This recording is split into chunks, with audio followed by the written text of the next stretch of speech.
Bakit lumalaki ang tiyan mo? Merong tinatawag na 6 Fs ng mga dahilan ng paglaki ng tiyan. F1, flatus or gas. Maaaring may build-up ng gas mula sa functional indigestion, food intolerance, or irritable bowel syndrome. Maaari itong gamutin upang mailabas ang gas at makautot.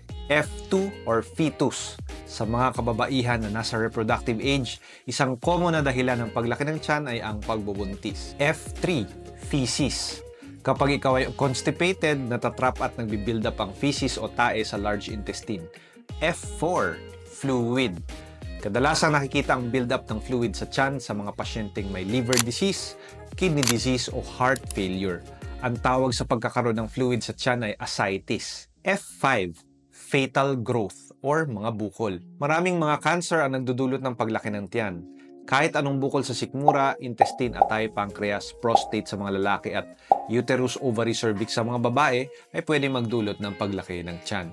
F6, fat. Nagkakaroon ng build-up ng subcutaneous fat o fat sa ilalim ng balat, lalo sa mga obese at yung malalakas kumain pero hindi nag-exercise. Kung may mga kasamang sintomas gaya ng pagsakit ng tiyan, pangangayayat, pagsusuka o hirap sa paghinga, maiging pumunta na sa inyong doktor para malaman ang dahilan ng paglaki ng inyong tiyan.